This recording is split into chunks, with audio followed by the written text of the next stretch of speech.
Welcome to the video book summary of The Way of the Superior Man by Deida. The book was published in 1997 and weighing 207 pages. The ultimate spiritual guide for men. Deida explores the most important issues in men's life, from career and family to women and intimacy, to love and spirituality and relationships, to offer a practical guidebook for living a masculine life of integrity, authenticity, and freedom. The Way of the Superior Man presents the ultimate challenge and reward for today's man to discover the unity of heart and spine through the full expression of consciousness and love in the infinite openness of the present moment. The book is available on Amazon with the link in the description if you like what you hear. So without further ado, I bring you the book summary of The Way of the Superior Man. Stop waiting. Feel everything. Love acrely. Give impeccably. Let go. If you want real passion, you need a ravisher and a ravishee. Otherwise, you'll just have two buddies who decide to rub genitals in bed. Ongoing sexual passion requires polarity, a masculine pole and a feminine pole. It doesn't matter who takes on these roles, but the dynamic and the exchange of energy is necessary for true passion. You must recognize and accept which pole you gravitate towards. These concepts are for people who recognize men and women's equality, while also recognizing their varying masculine and feminine energies and how these energies play out in relationships and sex. Most men make the error of thinking that one day it will be done. They think, if I can work enough, then one day I could rest. Or, one day my woman will understand something and then she'll stop complaining. Or, if I'm only doing this now so that one day I can do what I really want with my life. The masculine error is to think that eventually things will be different in some fundamental way. They won't. It never ends. As long as life continues, the creative challenge is to tussle, play, and make love with the present moment while giving your unique gift. It's never going to be over, so stop waiting for the good stuff. As of now, spend a minimum of 1 hour a day doing whatever you're waiting to do until your finances are more secure, or until the children have grown and left home, or until you have finished your obligations and you feel free to do what you really want to do. Don't wait any longer. Don't believe in the myth of one day when everything will be different. Do what you love, what you are waiting to do, what you've been born to do now. The feminine always seems chaotic and complicated from the perspective of the masculine. You can't escape the tussle with the feminine. Learn to find humor in the unending emotional drama the feminine seems to enjoy so much. The love that you magnify may realign her behavior, but your effort to fix her and your frustration never will. Men who have lived significant lives are men who have never waited, not for money, security, ease, or women. Feel what you want to give most as a gift to your woman and to the world, and do what you can to give it today. Every moment waited is a moment wasted, and each wasted moment degrades your clarity of purpose. If necessary, a man should live with a hurting heart rather than a closed one. He should learn to stay in the wound of pain and act with the spontaneous skill of love, even from that place. Admit to yourself that if you had to choose one or the other, the perfect intimate relationship, or achieving your highest purpose in life, you would choose to succeed at your purpose. Just this self-knowledge often relieves so much pressure a man feels to prioritize his relationship, when in fact it is not his highest priority. Tell your woman that you love her, but you cannot deny your heart's purpose. Tell her that you will spend 30 minutes or some specific time with her in absolute attention and total presence, but then you must return to carry on your mission. Your fear is the sharpest definition of yourself. You should know it.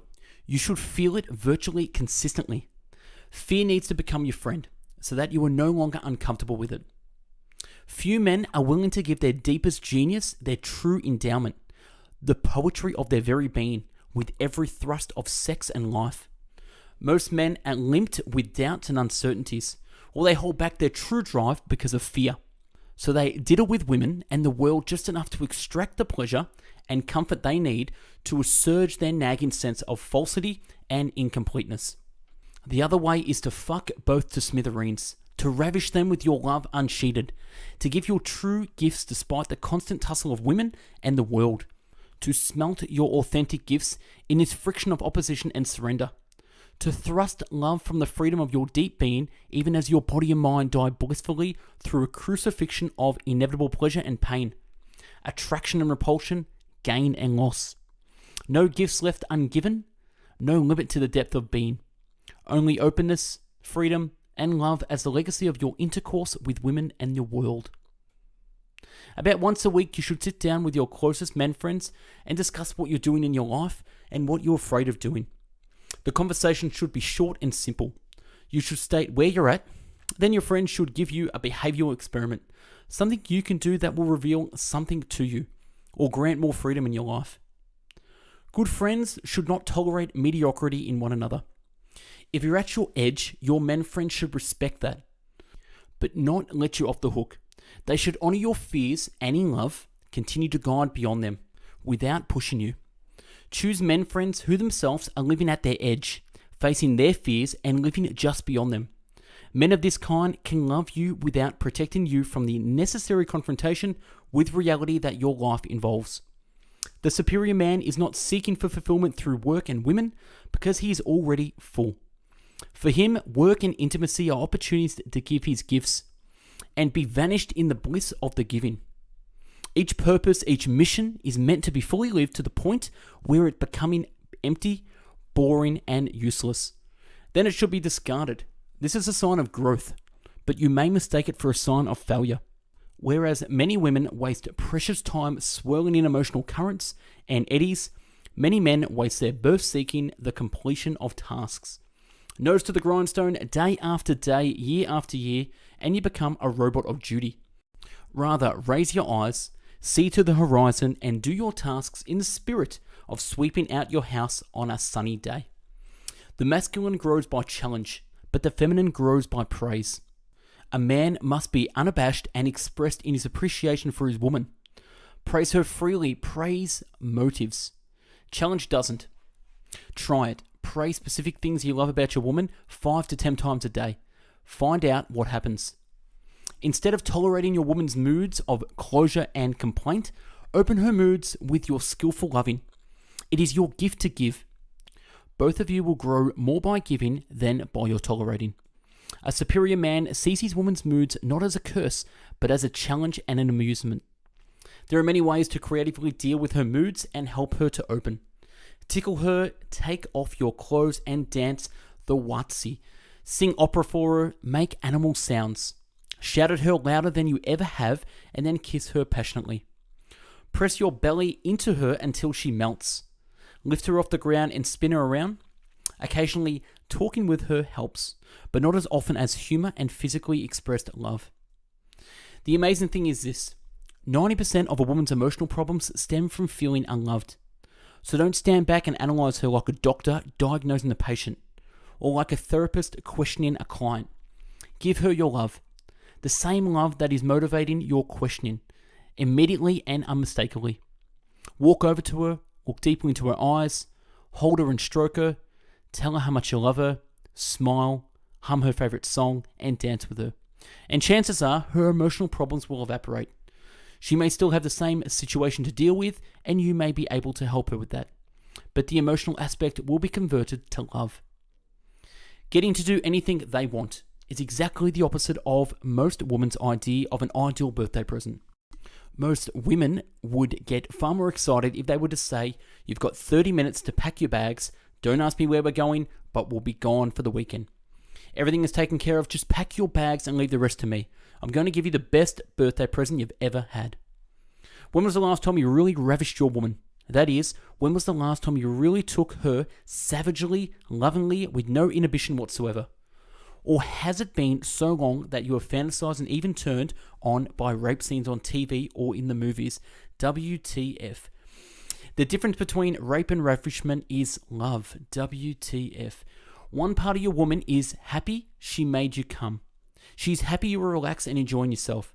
Another part of her is disappointed that you're allowed yourself to choose a temporary and pleasure spasm over the anguish ravishment of her and the world. On non-ejaculatory orgasms. The first step in undoing the habits you've learned while masturbating as a teenager, instead of tensing your muscles as you become sexually stimulated, learn to relax them. When you notice your face squinching up, relax it. When you notice your breath getting fast and shallow, slow it down and deepen it. When you notice your belly tight and your chest hard, open your belly and soften the area around your heart. The next step is to redirect your attention. Learn to feel your partner more than your own sensations during sex. Rather curling attention into yourself and feeling the pleasure moving in your own body, feel out toward, into, and through your partner. Feel your partner more than you feel yourself. Feel her movement, feel her moans, and her internal energy. And that's a wrap on this weird and fascinating book, The Way of the Superior Man by Deida. Look back on our channel for previous video book summaries and subscribe to our channel for future books. Don't forget to follow us on Instagram, #BestBookBits. The summary is from the website, natalielyson.com. If you liked the video and want to buy the book, click the link in the video description to purchase from Amazon. Thanks for watching, and I hope you learned a thing or two. Have a great day.